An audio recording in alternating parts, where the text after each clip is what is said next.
नमस्ते। आज हम चेतना को समझने के लिए एक बहुत ही गहरे और कह सकते हैं अनोखे नजरिए पर बात करेंगे।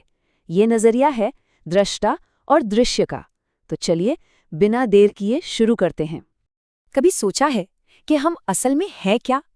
क्या हम हमारे विचार हैं, हमारी भावनाएं, हमारे अनुभव, या फिर हम इन सब से परे कुछ और हैं? ये एक ऐसा सवाल है जो सदियों से दार्शनिकों को परेशान करता आया है।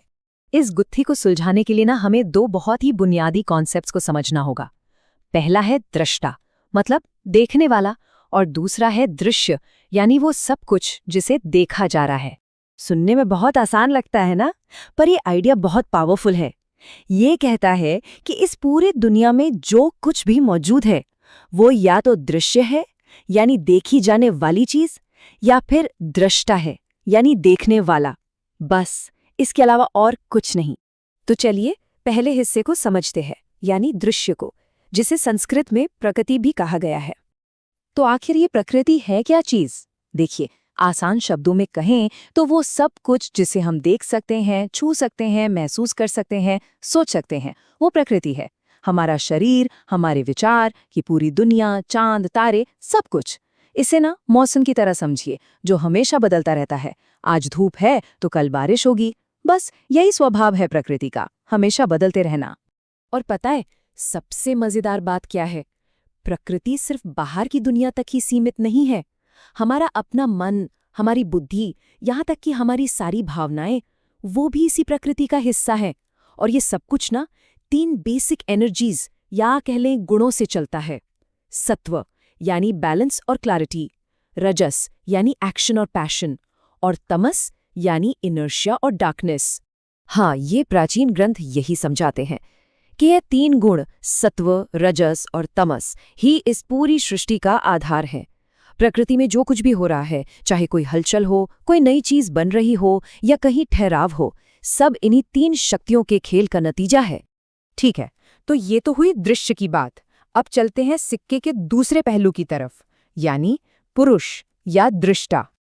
अब ये जो पुरुष है ये प्रकृति का बिल्कुल उल्टा है। ये है शुद्ध चेतना, प्योर कॉन्शियसनेस। ये कुछ करता नहीं है, बस देखता है, एक साक्षी की तरह। अच्छा, इसे ऐसे समझिए, जैसे सिनेमा का पर्दा। पर्दे पर पूरी फिल्म चलती है, एक्शन, ड्रामा, कॉमेडी, लेकिन फिल्म खत्म होने के बाद पर्दा वो वैसा का वैसा ही रहता है, साफ, बेदाग, अनचेंज्ड। बस वही पुरुष है। इस तुलना से बात और भी साफ हो जाएगी। देखिए, प्रकृति क्या है? वो मंच पर चल रहा नाटक है, जिसमें एक्शन है, इमोशंस हैं और सब कुछ लगातार बदल रहा है। और पुरुष वो शांत बैठा दर्शक है, जो इस पूरे नाटक को देख रहा है, बिना हिले डुले, बिना बदले। तो फिर यहाँ सबसे बड़ा सवाल खड़ा होता है, अगर पुरुष इतना अलग है, इतना शुद्ध है, एक दर्शक की तरह, तो फिर वो इस दुनिया के नाटक में, इस प्रकृति के खेल में उलझ कैसे जाता है? ये फंसता कैसे है? इस उलझन को समझने के लिए एक बहुत ही जबरदस्त कहानी है, इंद्र की कहानी। और ये कहानी सीधे इन्हीं प्राचीन ग्रंथों से ली गई है, और ये ठीक इसी बात का राज खोलती है कि कैसे वो शुद्ध चेतना, वो दृष्टा, अपनी असली पहचान भूल जाता है। कहानी कुछ यूं है कि देवताओं के राजा इंद्र को किसी श्राप की वजह से धरती पर एक सूअर के रूप में जन्म लेना पड़ा, और वो अपनी उस सूअर वाली जिंदगी में इतने ज्यादा रम गए, इतना मजा आने लगा उन्हें, कीचड़ में खेलना, अपने छोटे छोटे बच्चों के साथ रहना, कि वो पूरी तरह भूल गए कि वो असल में कौन है। तो हुआ ये कि बाकी देवता उन्हें बचाने के लिए धरती पर आए। उन्होंने इंद्र को उनकी असली पहचान याद दिलाई। कहा, अरे तुम इंद्र हो, स्वर्ग के राजा, ये कीचड़ में क्या कर रहे हो? चलो हमारे साथ वापस स्वर्ग चलो। अब पता है इंद्र का जवाब क्या था? उन्होंने कहा, मैं यहाँ बहुत खुश हूँ, मुझे इस कीचड़ से, अपने इस परिवार से बहुत प्यार है, मुझे नहीं जाना किसी स्वर्ग वर्ग में। मतलब सोचिए, वो अपनी सुअर वाली पहचान में इस कदर खो चुके थे कि उन्हें अपनी असली दिव्य पहचान याद ही नहीं थी।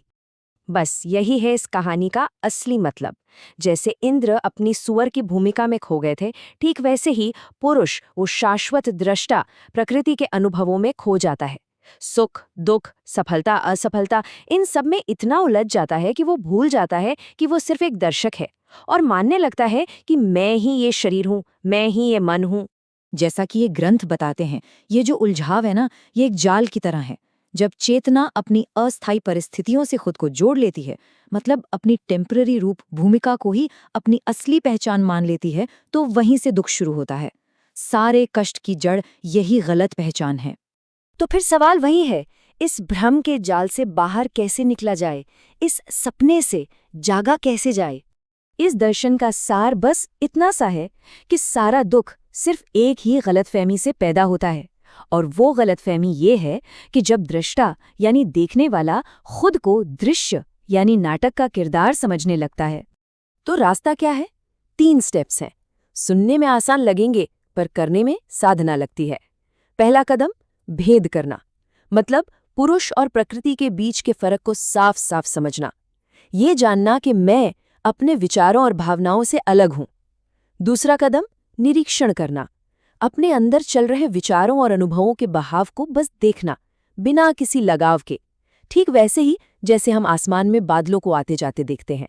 और तीसरा और आखिरी कदम, महसूस करना, अपनी असली पहचान में, उस शुद्ध, शांत और अपरिवर्तनशील साक्षी के रूप में खुद को फिर से स्थापित करना।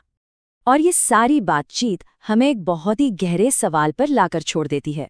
अगर हम सब सच में सिर्फ दर्शक हैं, तो फिर ये जो जिंदगी का नाटक चल रहा है, ये कौन सा नाटक है जिसे हम देख रहे हैं?